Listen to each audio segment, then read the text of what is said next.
second largest economy is dealing with a crisis. Empty homes. China has millions of them and they pose a threat.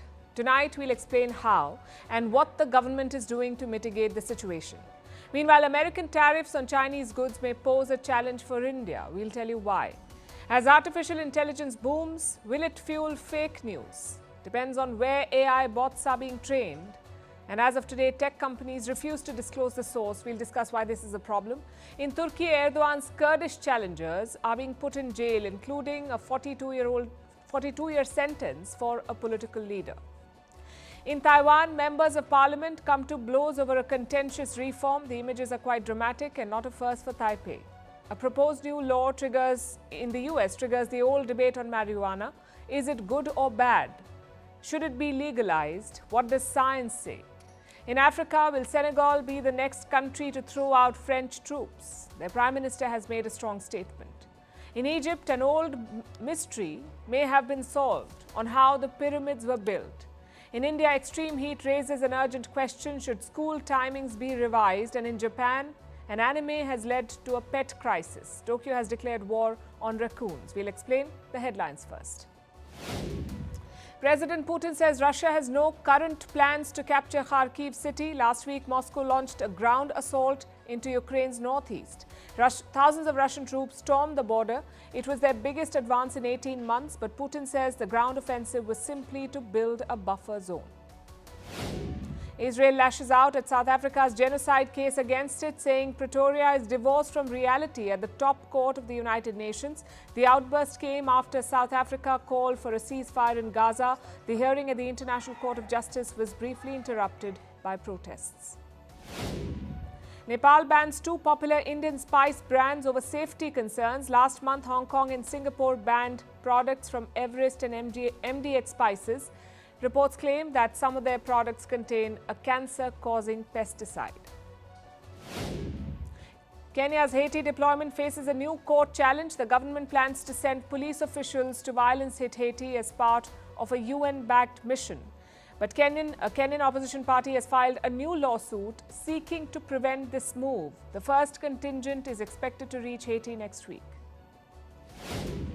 And Paul McCartney becomes the UK's first billionaire musician. The 81-year-old Beatles legend saw his wealth increase by more than $50 million in the last year. McCartney's fortunes were boosted by his 2023 tour and Beyoncé covering the Beatles' song Blackbird on her recent album.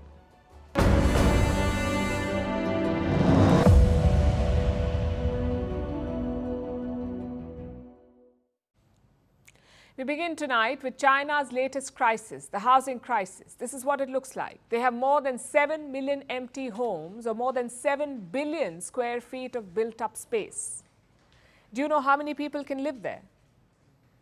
According to a Chinese official, these empty homes can accommodate 3 billion people, which is twice the population of India, nearly 10 times the population of America, 15 times the population of Western Europe, and 140 times the population of Beijing itself. That is how big China's problem is.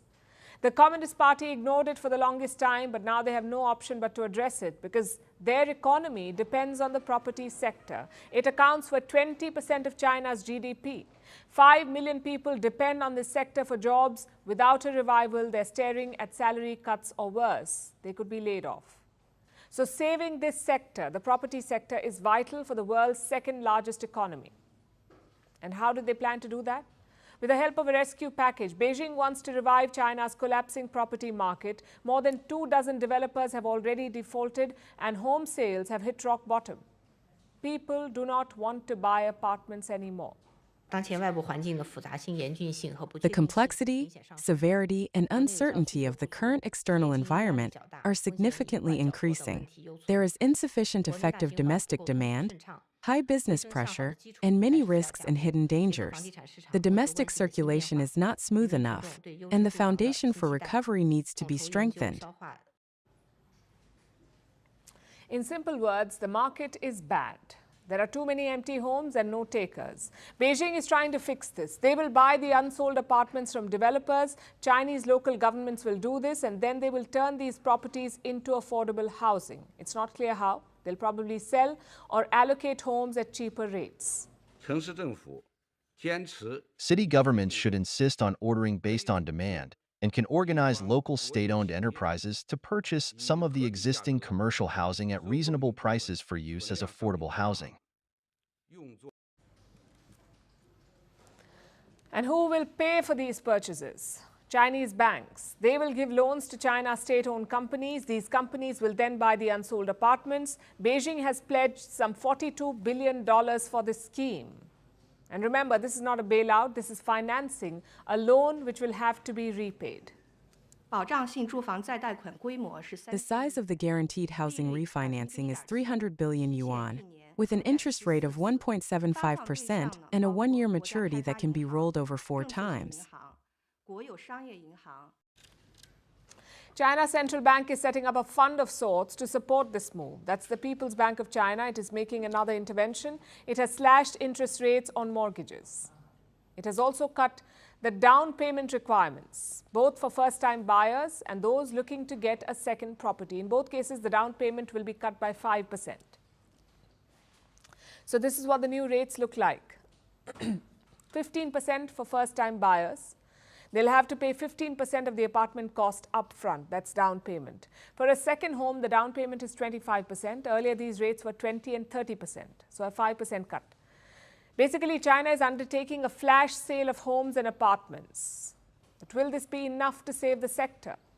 Chinese markets are certainly cheering the move. Stocks of property developers shot up today. Some of them reported double-digit gains, like Vantage, a property developer which defaulted on its debts. Its stock price jumped by 63% in today's trade. The KWG Group reported a 40% jump. Shares of Sino-Ocean Group surged by 46%. But this optimism could be short-lived. Last month, Chinese authorities launched a new program, a swap old for new scheme. It's aimed at existing homeowners for them to swap their old homes for new apartments. Interest rates and down payments were low. Local authorities in multiple cities changed the rules to make these purchases easier, but the scheme did not take off because there weren't enough buyers. And this shows the fundamental challenge with China's property market: high supply, low demand, which is why the state is buying now. Again, will it solve the problem? Will it help the developers who have billions of dollars of debt? Experts are skeptical. Personally, I'm not strongly convinced about the effectiveness of this measure. We are now seeing extended crisis, which primarily revolves around the balance sheet of property developers. State intervention may help only so much because even the state does not have unlimited resources. Beijing cannot buy every empty apartment in China. So while some developers will get support, others may be left to fail. Let me show you a statement. It's from Dong Jiangguo, the deputy head of China's Ministry of Housing and Urban Rural Development. This is what he said, and I'm quoting: "Developers that must go bankrupt should go bankrupt, while those that need to be restructured should be restructured." So China's rescue plan is actually a restructuring plan, and the property sector is in for more pain, at least in the short term.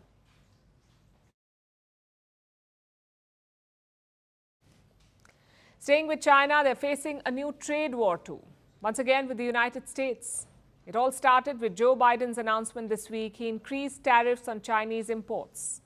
And some of those tariffs stood out, some of those announcements, like 100% tariff on Chinese EVs, 50% on solar panels, and 25% on steel and aluminium. Now, Biden's logic here is quite simple. He wants to help America's domestic industry, but let's be clear, what Joe Biden calls help is actually protectionism. And the International Monetary Fund, or IMF, agrees. They've criticized Biden's tariffs. They say such restrictions can fragment the global economy. With respect to the tariffs, our view is that the U.S. Would be better served by maintaining open trade policies that have been vital to its economic performance. We also encourage the U.S. and China to work together toward a solution that addresses the underlying concerns that have exacerbated trade tensions between the two countries. And more broadly, we urge all countries to work within the multilateral framework to resolve their differences. So what will these tariffs do? Let's consider Chinese EVs. A cheap one sells for $10,000 in China, but to sell it in the US, you must pay the tariff. 100% tariff means 100% on the car's value, so the price jumps from $10,000 to $20,000, and suddenly your cheap EV is not cheap anymore. It cannot compete in the US market. So what will Chinese producers do? They will not ship to the US. Instead, they will look for other lucrative markets. Now the question is, was Biden justified in doing this? China obviously doesn't think so. They're fuming at Washington. Chinese Foreign Minister Wang Yi says the American tariffs are doomed to fail. I would like to stress that such unilateral and protectionist actions are contrary to the trend of the times and are bound to be crushed by the wheels of history. At this critical time of global economic recovery, the international community should warn the United States not to cause new troubles for the world. A few things to note here. One, there is politics at play. Biden's foreign policy is looking increasingly weak, so tariffs on China is a muscular move. Even Donald Trump had promised the same. Plus, the US auto industry is very influential, especially in the state of Michigan. It employs around 180,000 workers. And why is Michigan important? Because it's a swing state. Donald Trump is leading there by 7 points, so Joe Biden is trying to woo the auto industry by slapping tariffs on Chinese cars. That's the first point, the politics. Secondly, China does dabble in illegal subsidies, and that is a fact. Their fishery industry gets subsidies, their EV makers get subsidies, so do their steel producers. It's pretty well documented. Now, subsidies are not illegal per se, but if they distort the market, then they are. Again, let's look at an example. At the same $10,000 car, the US says these cars actually cost a lot more, but because of the subsidies, they're sold for cheap. And yes, this is unfair. It is against the rules of free trade. But here's the fun part. The US also does something similar. Let's say you buy an EV that is made in the US or Canada, you get tax cuts. How much? Up to $7,500. You get that cut. But if you buy an EV that is made in Europe or Asia, you will not get that tax cut. How is this different from a subsidy? Honestly, it's not.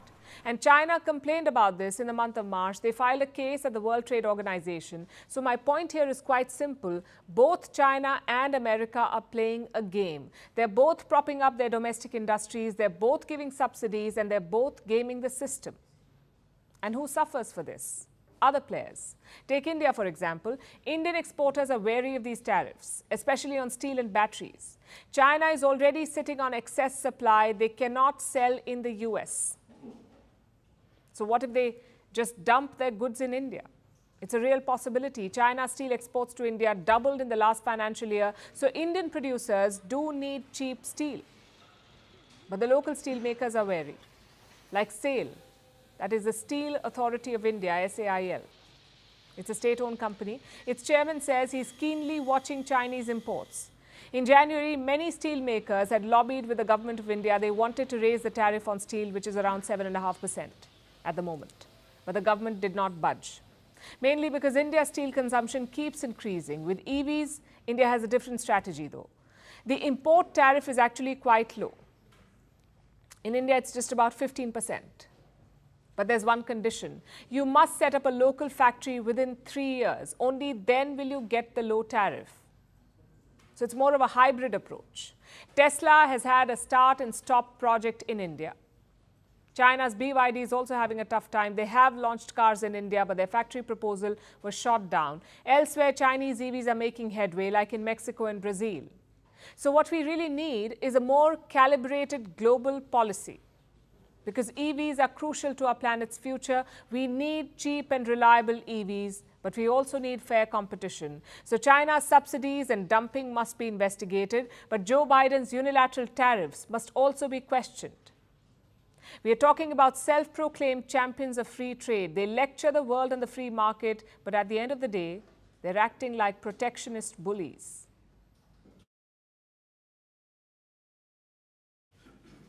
And speaking of global rules, guess who desperately needs them? Artificial intelligence. We keep hearing about how good AI is. Bots are acing exams. They're teaching students, they're even doing your office and school work, but how are they able to do it? Because of data. AI bots are like a vending machine. Instead of food and drinks, they have data inside them. A user can select what data they want, the AI bot will then release it. But here's the difference.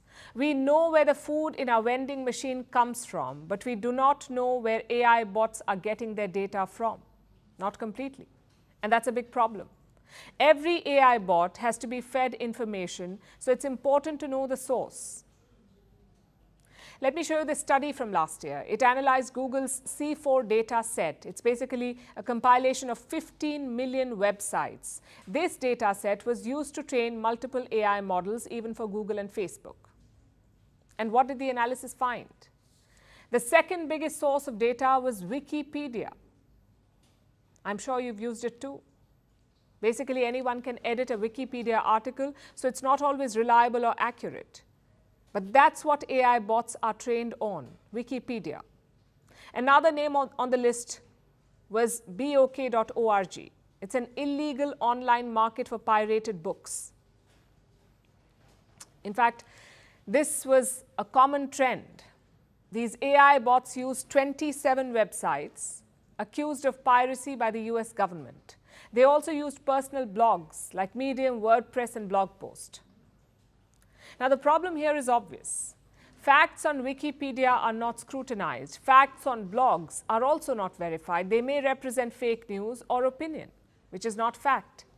So, training AI bots on such data is dangerous. That is the first concern. The second concern is copyright items, like a song on Spotify, or an article on a news website, or a video on YouTube. These are intellectual properties. You need legal permission to use them. But do AI companies take this permission? Not all the time. Reports say OpenAI transcribed millions of YouTube videos. Why? To create its own video bot. It's called Sora. It can convert text commands to video. Same with news articles. The New York Times is suing OpenAI. They say their articles, NYT articles, were used to train ChatGPT. No permission, no payments. Of course, New York Times has the resources to sue, but think of smaller content creators. They spend time and money creating something valuable, whether it's news or music or art, and AI developers just steal it for their bots.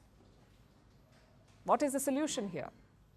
Some companies are striking deals with AI companies. The latest is Reddit.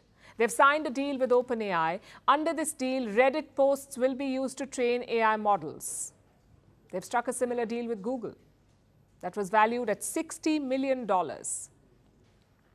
And Reddit is not alone. Some news organizations have also done this. The Financial Times has allowed OpenAI to use its articles. So has the Associated Press. Maybe that's the way forward. Most news companies are desperate for money, so AI could be a new revenue stream. Having said that, problems remain. For starters, who will pay for the past stealing? AI companies got rich off third-party data. Their valuation shot up. They got investments worth billions, so now they can afford these licensing deals. That is not accountability. That's called hijacking the system. So we need governments to do a couple of things. First of all, ask AI companies to reveal their training data. The likes of OpenAI still won't do it. They keep their training data hidden.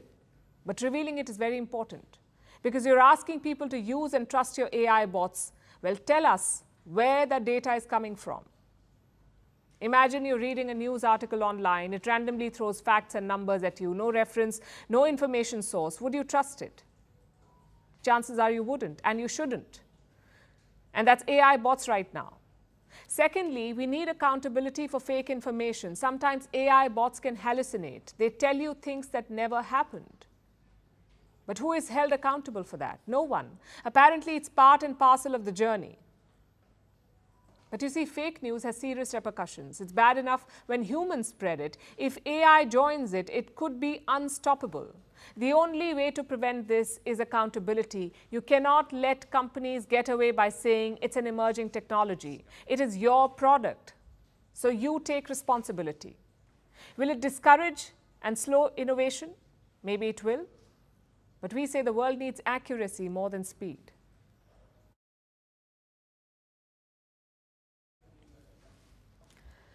Our next story is from Turkey. The Turkish president, Recep Tayyip Erdogan, is at it again. He's back to attacking democratic freedoms. How? By imprisoning his political rivals.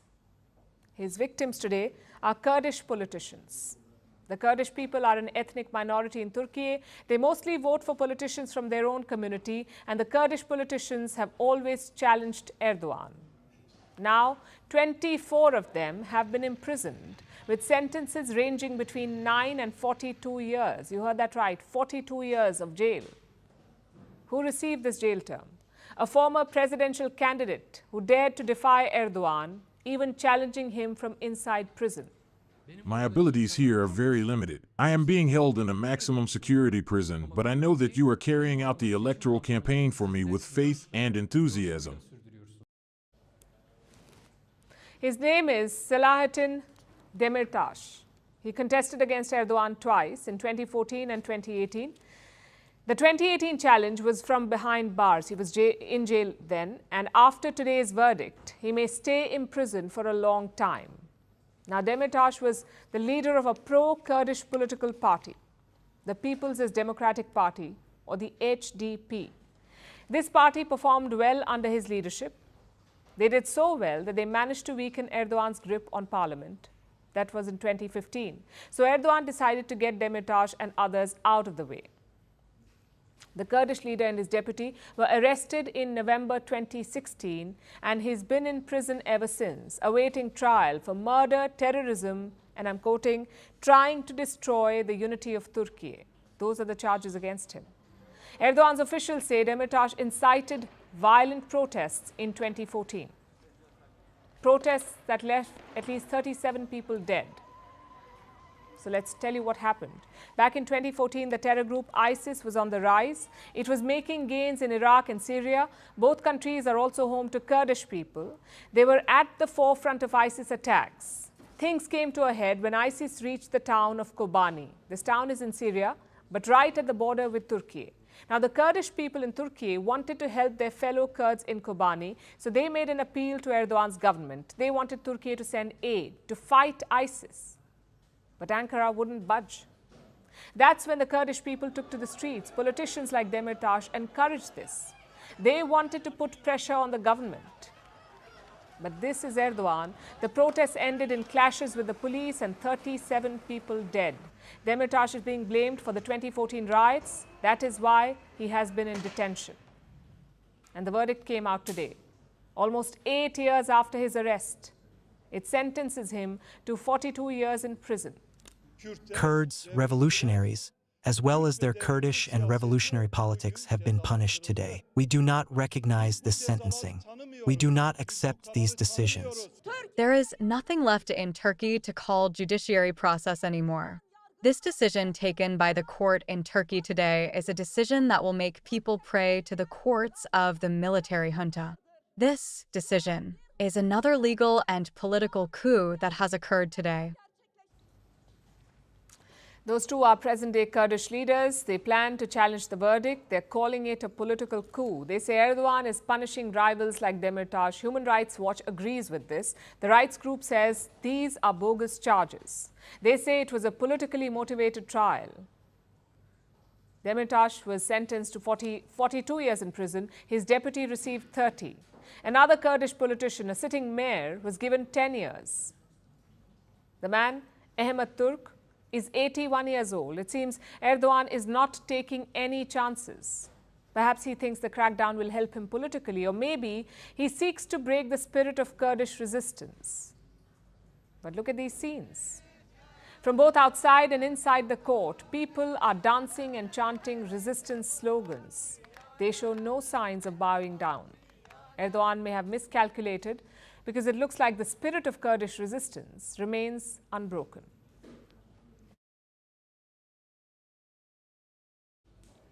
Now let's shift our attention to Taiwan. On Monday, a new president will be inaugurated there. The Chinese are breathing down their neck with fighter jets and warships. Amid this tension, a brawl broke out inside Taiwan's parliament. Lawmakers from both sides traded blows. The scenes are quite dramatic and shameful. So what triggered this fight? Parliamentary reform. The opposition is pushing a set of contentious new rules. They will empower the parliament to scrutinize the government more closely. The government obviously does not like the idea, and this clash highlights the challenges for Lai Ching-te, the president-elect, the man who will take over on Monday. He will have to deal with a fragmented parliament on an island where lawmakers do not hesitate to use their fists to make a point. Here's a report. Step aside WrestleMania. These Taiwanese politicians are ready to outdo the pros. They push, shove, and tackle.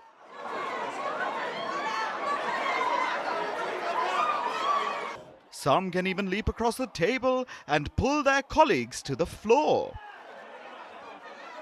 When that's not enough, they can always rely on their fists. Looks like this lawmaker came ready for a rumble. She's wearing a helmet and gloves and carrying a camera to record every hit. There was plenty for her to capture this morning. When Taiwan's lawmakers stuck to some old traditions and turned the parliament into a boxing ring. Taiwan has a long history of such brawls. Previous fights have featured water balloons,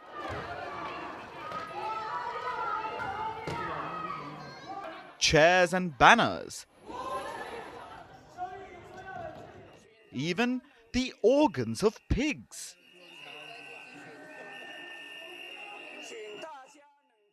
So what were the lawmakers fighting about this time? A controversial proposal. The opposition wants Parliament to have greater authority, including the ability to criminalize officials who they believe make false statements in Parliament. In usual circumstances, the lawmakers would discuss, debate, and argue. But in Taiwan, they are using their hands and legs to make themselves heard.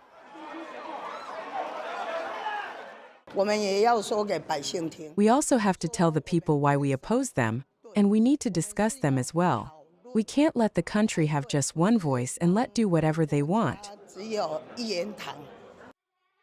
Even before he takes oath, this fight has reached the doorstep of Lai Ching-te, the man who will be sworn in as Taiwan's next president on Monday. He has a challenge on his hands. His Democratic Progressive Party is against the proposal, but they don't have a majority in parliament to block it. Opposition lawmakers from the Kuomintang have issued an ultimatum. If the DPP continues to try and block the voting process, I believe this will happen again and again. So we call on President Lai Ching-te to tell the DPP caucus not to use violence at every turn. When Lai Ching-te takes the reins next week, he'll need to figure out how to transform the parliament from a battlefield into a place of debate.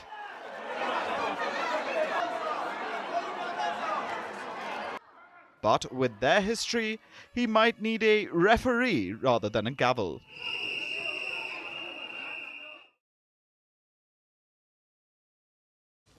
To the United States now, which is proposing a historic law to reclassify marijuana as a low-risk drug. What does that mean? It won't make the drug legal, but fewer people will be arrested for possessing it. It's complicated. Just like the age-old debate on marijuana, should it be legalized? Is it good or bad for you? What does science say? Why are some countries legalizing this drug? Are they genuinely following scientific advice, or are they just riding the high of making money off it? Our next report tells you.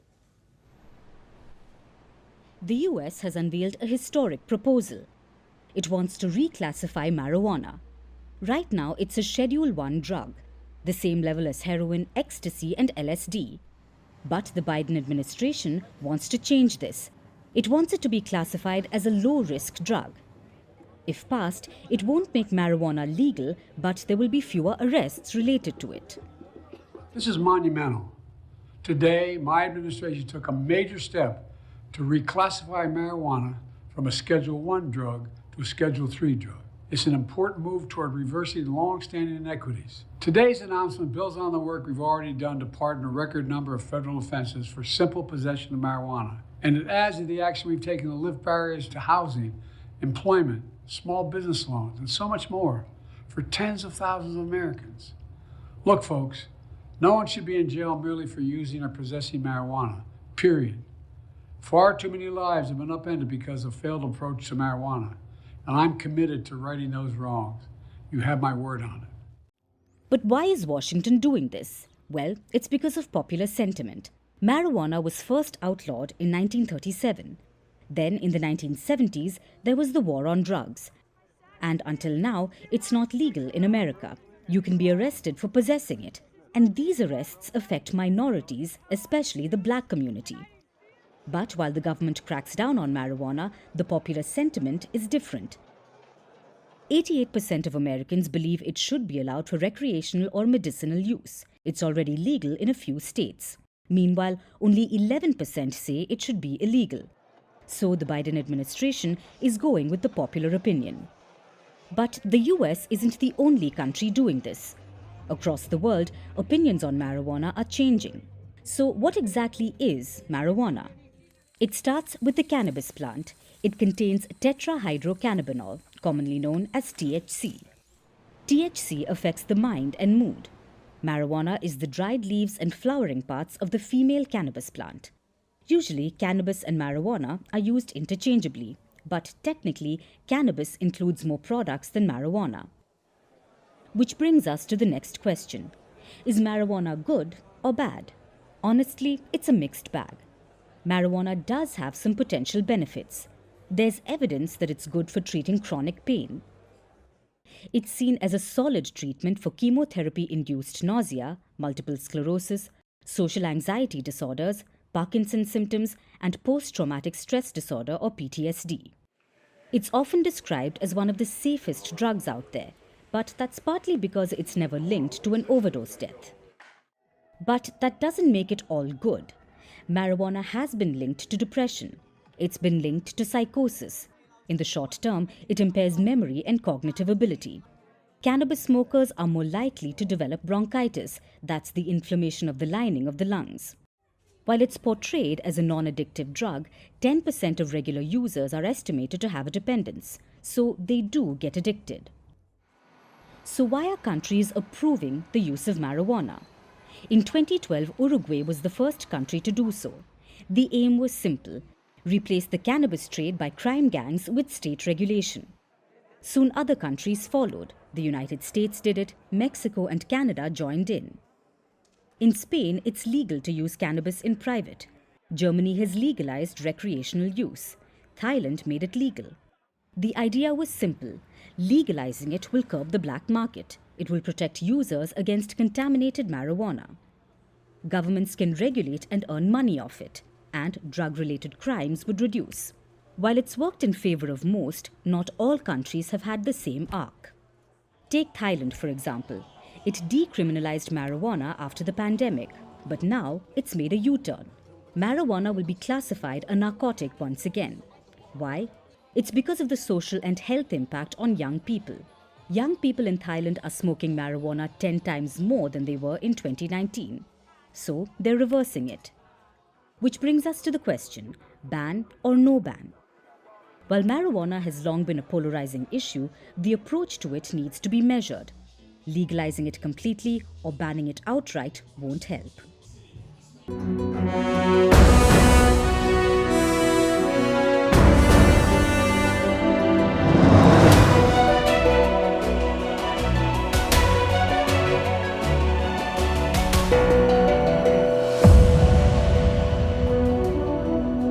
Environment for women. Strikingly, the AAP has chosen to ignore both the mandated rules, especially when it declared that the Chief Minister had ordered action.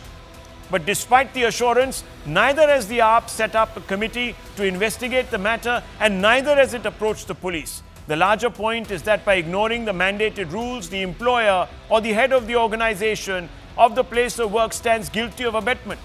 There have been several cases, especially sexual harassment at the workplace cases, where leaders of organizations that either tried to brush the incident under the carpet or facilitate or compromise have been made co-accused. Arvind Kejriwal, who has failed to report the matter, but is also shockingly sided with the accused, is under the ICC rules liable to be booked, viewers. Will that happen or not remains to be seen. But let's open this up. As we see Swati Maliwal coming out, walking gingerly. She's quite clearly in pain with a limp. Her face is worn, as you can see, viewers. Ashen white. She's obviously been back to the site of the trauma, now getting into a car. She's been staying at her relative's place, viewers, hoping for succor, some support. But she's been cast out, as I said, viewers, and has been victimized. At the very least, the AAP should have said, look, we are suspending this man and we support an investigation. We will not say anything till the investigation begins and ends. An MLC has also been conducted on Swati Maliwal. We are awaiting the report. These are the things that AAP could have said in the interest of free and fair justice, but it hasn't. It hasn't even set up under the law the ICC. Let's open this up, viewers. Let's ask some questions. Dr. Anand Ranganathan there with us, the BJP's national spokesperson Shazia Ilmi, who's been a part of the AAP. We have Dr. Akashdeep Muni, respectable commentator from the AAP. We also have Ms. Huda Zariwala with us, who was there yesterday. Now, Dr. Ranganathan, even by the AAP's penchant for theatre, this is a bit absurd. Would you not agree? It's absurd. Good evening, Rahul. I'm going to choose my...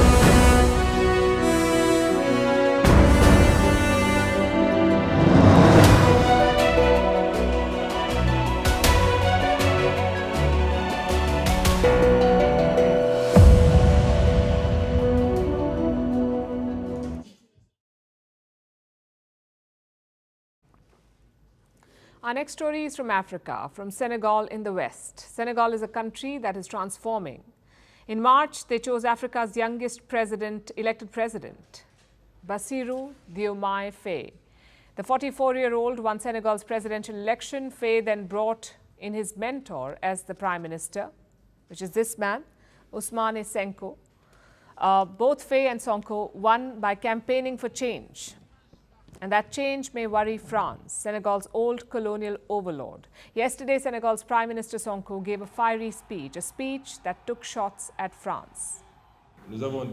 We're past the time when Africans could be manipulated by any people under any regime.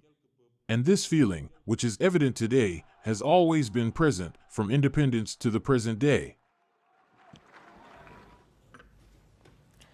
Sonko seems to have had enough of France and their quote-unquote undue benefits. He took aim at French military bases in particular. Listen to what he said, I'm quoting. More than 60 years after our independence, we must question the reasons why the French army, for example, still benefits from several military bases in our country and the impact of this presence on our national sovereignty and our strategic autonomy. Paris must be nervous. They've seen this scenario play out before in Senegal's neighborhood. The country is located in West Africa, right next to the coup-hit nations of the Sahel, Mali, Burkina Faso and Niger. Like Senegal, they were all former French colonies. Like Senegal, they also hosted French bases and troops. But then the coups took place, and the juntas in Mali, Niger and Burkina Faso ousted the French. Now it seems this anti-France sentiment has spread to democratic Senegal as well. That could mean that a quick departure is imminent for the 350 to 400 French soldiers in Senegal, because Sonko's word carries weight. Even if he's not president, Sonko is a powerful figure. He's a firebrand politician with a mass following in Senegal and beyond. And he is President Faye's mentor. That's why Sonko's outlook may shape Senegal's foreign policy. And his outlook is clearly anti-imperial. Take their currency, for example. The country uses the CFA franc. It's a symbol of French colonialization. It is shared among 7 former colonies. The The CFA franc is pegged to the euro, meaning it is at risk from the economic shocks that take place in Europe. Now, Sonko wants to diversify this risk. Almost no African country can afford to go into debt in local currency. And this has to stop because we suffer the consequences. And what we also want is a flexible currency pegged to at least two currencies to help cushion exogenous shocks and support our export competitiveness. So no French bases and a reduction in French influence on the currency. You can see why France may not like Sonko, at least the current president of France, Emmanuel Macron. Macron has ambitions of becoming a global statesman. That is hard to do when countries already under your influence try to push you away. So Macron and Sonko do not see eye to eye, but that does not necessarily mean the end of the Senegal-French relationship. Because when Sonko spoke yesterday, he was accompanied by a different French leader, Jean-Luc Mélenchon.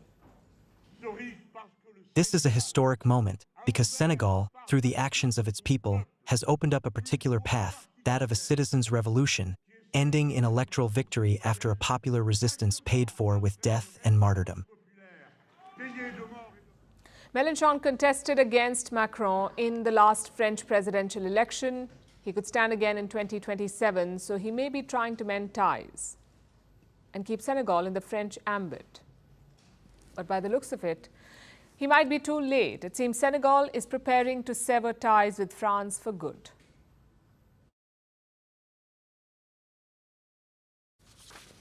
Our next story is about a 4,000-year-old mystery. How were pyramids built? It's a question many have asked.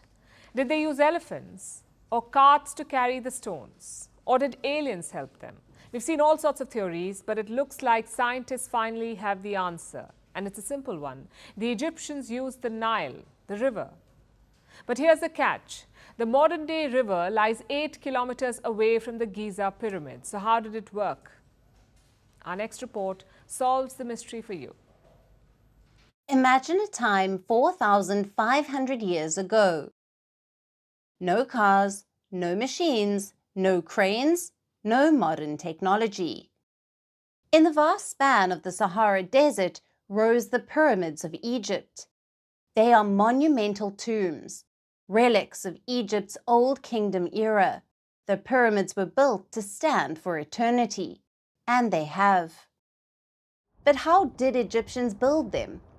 How did they carry such heavy structures? It's been an age-old mystery, and scientists may have finally found the answer to it. The answer is far from mundane, yet it is marvelously human. It turns out the ancient Egyptians used water. But the question is how? Right now, the Nile is located about 8 kilometers from the pyramids of Giza. So how did the ancient Egyptians use it? Well, they did use the Nile, but not the modern river that we know today. They used a now buried branch of the Nile that was then flowing right by the pyramids. It's called the Aramat branch. Data suggests it was around 64 kilometers long, around 700 meters wide. It is said to have bordered 31 pyramids. This was used by ancient Egyptians as a waterway. Workmen traveled through it. Materials were sent via this river. So how did researchers find this hidden branch? They used a combination of radar satellite data, geophysical surveys, and soil coring. And history supports this. Ancient papyri from archaeological sites across Egypt show the same.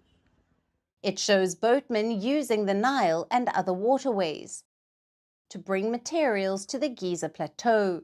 So clearly, they used water to transport materials. However, scientists aren't sure of its exact location. Which brings us to the question, what happened to this river branch? Scientists don't know yet. It either dried up and disappeared, and that could be because of many causes, like a period of drought or even rampant desertification.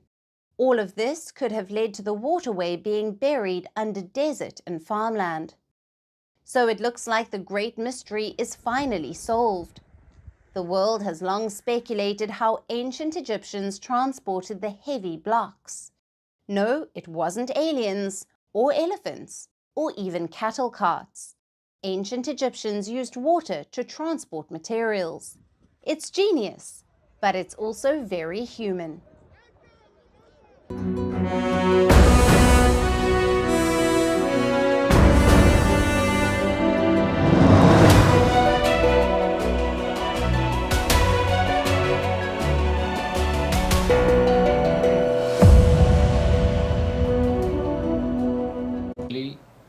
AAP is a criminal enterprise.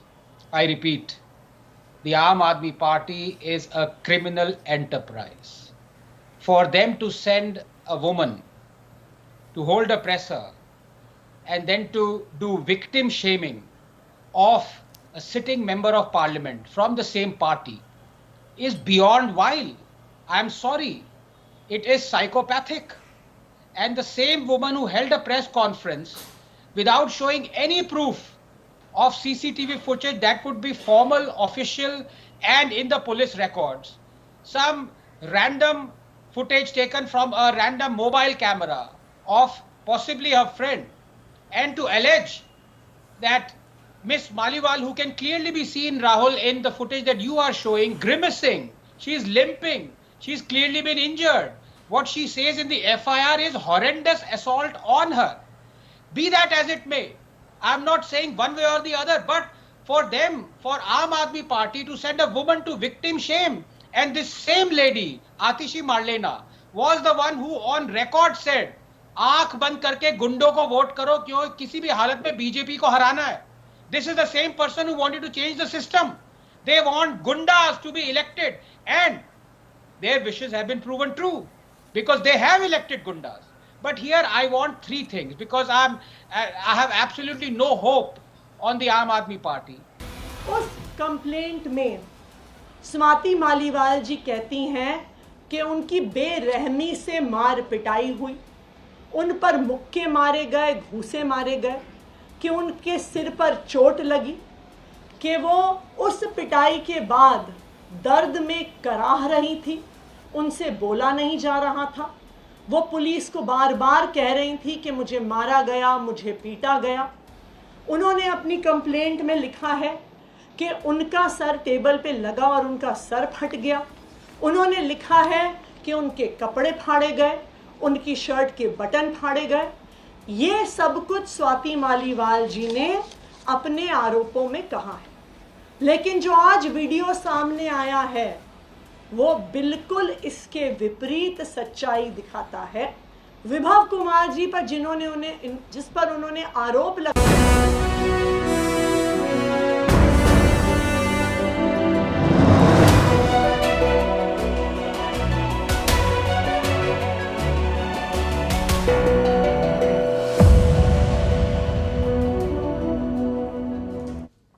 Now it's time for Vantage Shots, images that tell the story. In China, parts of the submerged Great Wall have emerged from underwater.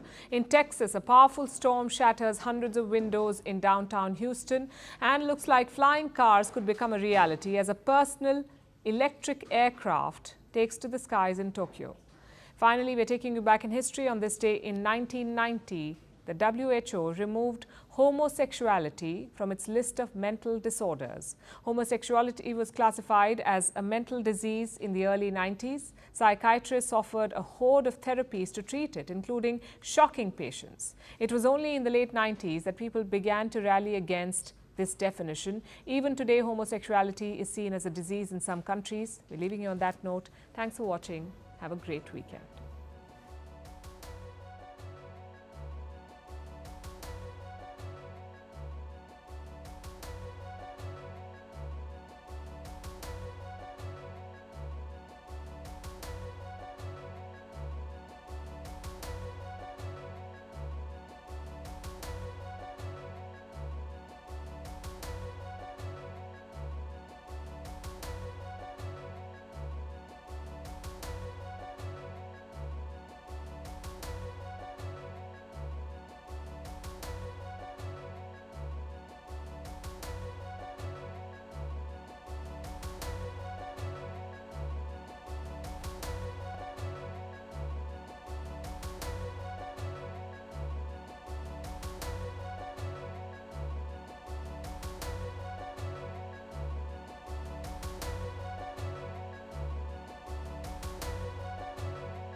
ऊंची आवाज में उनको भी धमका रही हैं, उनके लिए अपशब्दों का प्रयोग कर रही हैं। उनके कपड़े फटे हुए नहीं हैं, किसी भी प्रकार से उनके सर पर चोट नहीं दिख रही है। Viewers, Maliwal has slammed the AAP for releasing the clip devoid of context. She says a political hitman has started efforts to save himself, his people tweeting and playing videos without context. He thinks he can save himself by committing this crime. Who makes a video of someone being beaten up? Truth will be out after CCTV of house and room is checked. Everyone's truth will come out in front of the world. Viewers, clearly, AAP thinks that by questioning Maliwal's character, they can lower her credibility in the public eye. This is, of course, the standard operating procedure. The BJP has slammed this as an attempt by an organization to villainize this victim. History tells us that in this playbook, every female victim is typecast as the proverbial Jezebel. In this case, however, the AAP is about to commit a series of improprieties for two reasons. First, the AAP has itself admitted to the Chief Minister's private assistant's, quote, indecent and unbecoming conduct, unquote, with the victim. Earlier in the week, AAP senior leader and its Member of Parliament Sanjay Singh held a press conference. In the press conference, Sanjay Singh disclosed, quote, yesterday an incident took place at the residence of Arvind Kejriwal. Incident...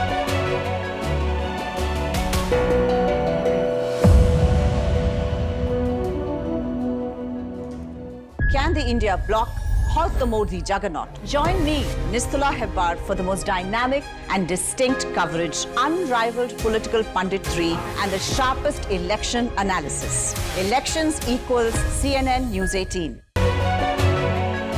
Vantage continues after a short break. Place with Swati Maliwal by Vibhav Kumar. Swati Maliwal has informed about this incident to the Delhi police. This is a condemnable incident. Arvind Kejriwal has taken cognizance of the incident and has directed for strict action in the incident, unquote. Directed for strict action, viewers, were the words. That Arvind Kejriwal has taken cognizance. These were Singh's exact words, not mine. Viewers, not even Swati Maliwal.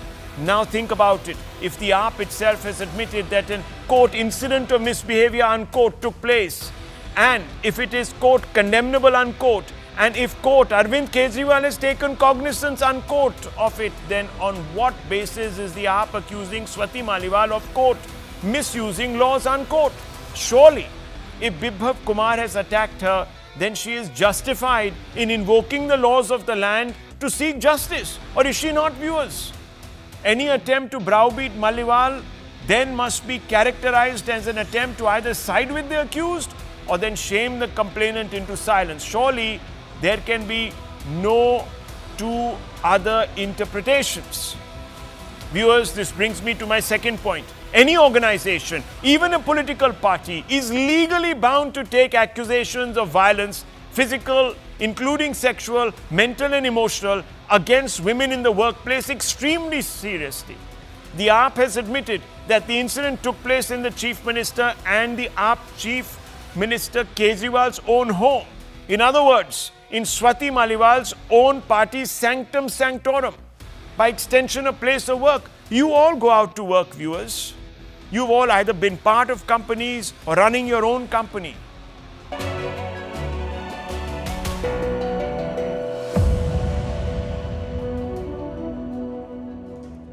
Is the historic third-term dream achievable? Join me, Shapun Das Gupta, for the most dynamic and distinct coverage, unrivaled political punditry, and the sharpest election analysis. Elections equal CNN News 18. Vantage continues after a short break. To set up protocols. These protocols, these guidelines are stuck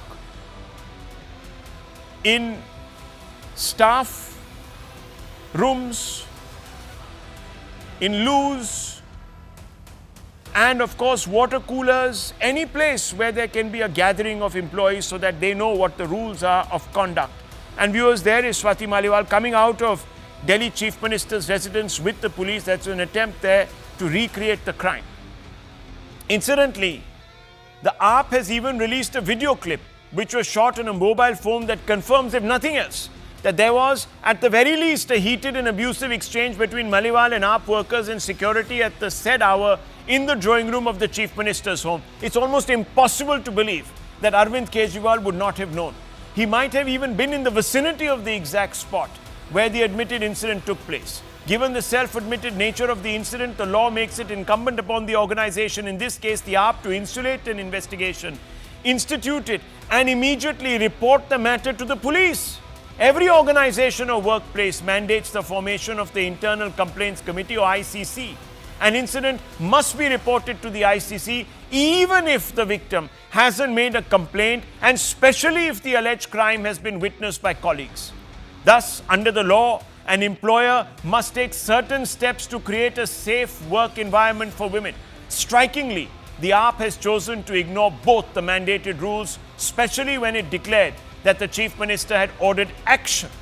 But despite the assurance, neither has the AAP set up a committee to investigate the matter, and neither has it approached the police. The larger point is that by ignoring the mandated rules, the employer or the head of the organization of the place of work stands guilty of abetment. There have been several cases, especially sexual harassment at the workplace cases, where leaders of organizations have either tried to brush the incident under the carpet or facilitate or compromise, have been made co-accused. Arvind Kejriwal, who has failed to report the matter, but is also shockingly sided with the accused, is under the ICC rules liable to be booked, viewers. Will that happen or not remains to be seen. But let's open this up. As we see Swati Maliwal coming out, walking gingerly. She's quite clearly in pain, with a limp. Her face is worn, as you can see, viewers.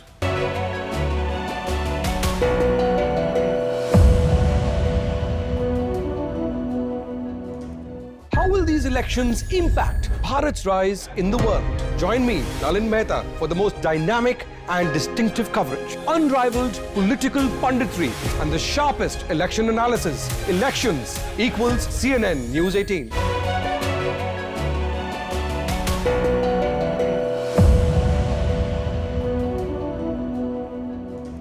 She's obviously been back to the site of the trauma, now getting into a car. She's been staying at her relative's place, viewers, hoping for succor, some support, but she's been cast out, as I said.